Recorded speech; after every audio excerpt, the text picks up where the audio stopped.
श्री नवनाथ भक्तसार कथामृत अध्याय 9 गोरक्षनाथाचा जन्म। अयोध्येहून मच्छिंद्रनाथ निघाल्यानंतर मथुरा, अवंती, काशी, काश्मीर, मथुरा, प्रयाग, गया आदी करून तीर्थे करीत करीत तो बंगाल्यात गेला। तेथे चंद्रगीर गावात उतरल्यावर भिक्षेस निघाला असता एका ब्राह्मणाचे घर दिसले।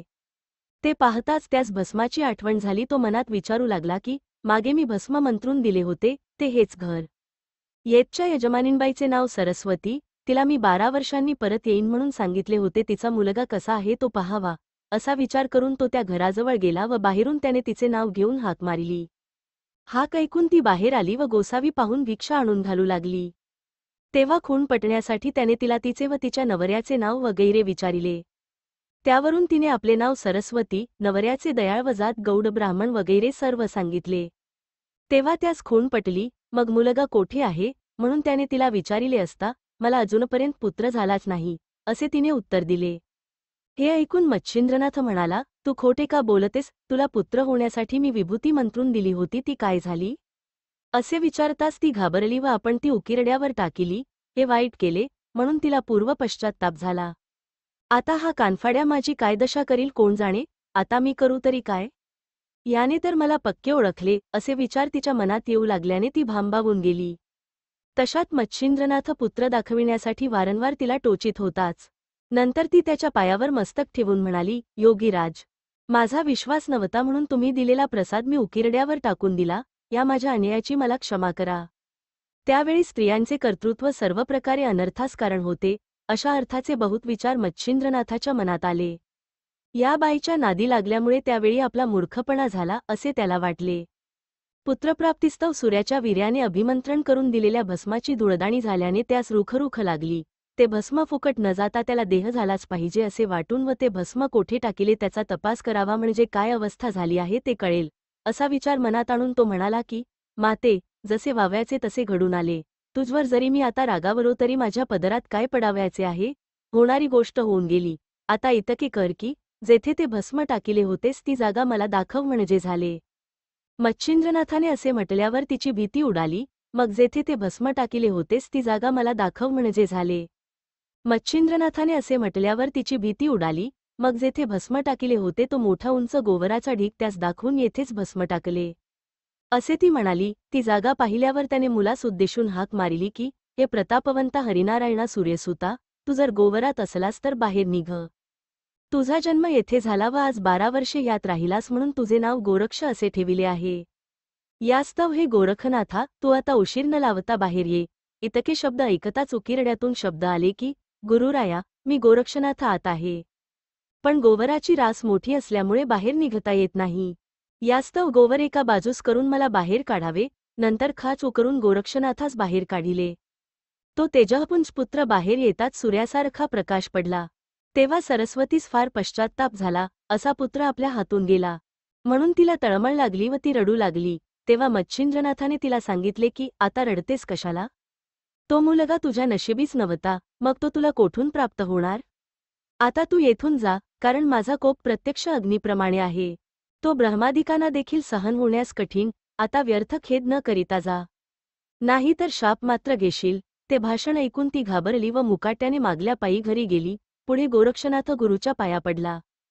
त्यास मच्छिंद्रनाथाने प्रसन्न होऊन उपदेश केला व आपला वरहस्त त्याच्या मस्तकावर ठेविला आणि त्यास नाथदीक्षा दिली। नंतर तो त्यास घेऊन तीर्थयात्रेस निघाला। मच्छिंद्रनाथ गोरक्षनाथास घेऊन तीर्थे करीत हिंडत असता जगन्नाथास जाण्याच्या वाटेवर एक कनकगिरी म्हणून गाव लागला। तेथे येताच तो क्षुधेने व्याकुळ झाल्यामुळे त्याने गोरक्षनाथास भिक्षेस पाठविले। तो घरोघर भिक्षा मागत असता एका ब्राह्मणाच्या घरी गेला। त्या दिवशी त्या ब्राह्मणाकडे पितृतिथ होती म्हणून चांगली चांगली पक्वाने केलेली होती। तेथे जाऊन गोरक्षनाथाने अलखक शब्द केला। तो ऐकून घरधनीन बाहेर आली। तिने त्याच्या त्या गंभीर भव्य व तेजस्वी चेहऱ्याकडे पाहताच हा कोणीतरी योगी असावा, असा विचार तिच्या मनात आला। त्यावेळेस तिने त्यास सर्व पदार्थ वाढलेले घवघवीत पान दिले। अनेक पदार्थ पाहून गोरक्षास समाधान वाटले व तिला आशीर्वाद देऊन तो निघून गेला।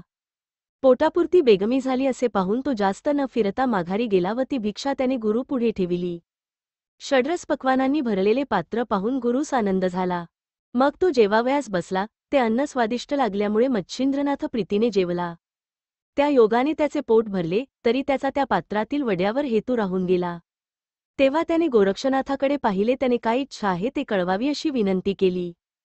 त्यावर तो म्हणाला, वड्यावर माझे मन गेले आहे, तो जर आणखी एक असता तर चांगले झाले असते. गुरुने आपली वासना वड्यावर आहे असे सांगताच मी आता जाऊन वडे घेऊन येतो. असे बोलून गोरक्षनाथ पुन्हा त्याच घरी गेला व गुरुकरिता त्या बाईपाशी आणखी वडे मागू लागला. तेव्हा ती म्हणाली, गुरुचे नाव कशाला घेतोस, तुला पाहिजे तसे का म्हणेनास? हे ऐकून त्याने तिला सांगितले की खरोखर मला नकोत, मी गुरुजींची इच्छा पूर्ण करण्यासाठीच वडे मागून नेत आहे. तेव्हा ती म्हणाली, अरे तुला बैरागी समजून मी भक्तिपूर्वक पुष्कळ पदार्थ घालून चांगले घवघवीत पान वाढून दिले होते, तू फिरून आलास? असे उत्तम अन्न वारंवार फुकट मिळते काय? हे तिचे शब्द ऐकून गोरक्षनाथ म्हणाला, मी तुला जे मागशील ते देतो, पण गुरुची इच्छा पूर्ण करण्याकरिता मला वडे दे. हे ऐकून त्याची परीक्षा पाहण्याकरिता तिने त्याचा एक डोळा मागितला. तेव्हा गोरक्षनाथाने लागलीच डोळ्यात बोट घालून आतले बुबुळ काढले व ते तिच्या हवाली करू लागला. तेव्हा डोळ्यातून रक्ताची धार वाहू लागली. ते साहसकृत्य पाहून तिने तोंडात बोट घातले. तिची छाती दडपून गेली. तिला त्याचा फारच कळवळा आला. ती 5-7 वडे घेऊन बाहेर आली व ते त्याच्या पुढे ठेवून हात जोडून म्हणाली, महाराज, मी सहज बोलले, माझ्या अन्यायाची मला क्षमा करा. दुसऱ्याकरिता तुम्ही साधू अनेक प्रकारचे क्लेश आपल्या जीवास करून घेता. वगैरे त्यास म्हटल्यावर गोरक्ष म्हणाला, तू का खंती होतेस? वड्यांच्या मोबदला मी तुला डोळा दिला. तेव्हा ती म्हणाली, मजवर कृपा करून बुबुळासह अन्न घेऊन जा व माझे अन्याय पोटात घाला. मग गोरक्षनाथ तिचे समाधान करून बुबुळ व वडे घेऊन निघाला व परत गुरुकडे आला. त्याने डोळ्याचे व्यंग दिसण्यात येऊ नये म्हणून पट्टा बांधिला होता. पट्टा बांधण्याचे कारण गुरुने विचारिले, परंतु ते ऐकून त्याला दुःख होऊन तो वडे खाणार नाही व त्याची इच्छा तशीच राहून जाईल म्हणून त्याने पट्टा सहज बांधिला म्हणून सांगितले. पण गुरुने डोळा दाखविण्यासाठी हट्ट घेतला. तेव्हा गोरक्षाने झालेला सर्व प्रकार कळविला व अन्यायाची क्षमा करण्याकरिता विनंती केली. मग बुबुळ मागून घेऊन मच्छिंद्रनाथाने मंत्र म्हटला व नाथाच्या डोळ्यात ते बसवून डोळा पूर्ववत केला व मांडीवर बसवून त्याच्या तोंडावरून हात फिरविला. नंतर उभयतांनी भोजन केले. तेथे महिनाभर राहून मच्छिंद्राने त्यास सर्व साबरी विद्या शिकविली आणि अस्त्रविद्येतही निपुण केले.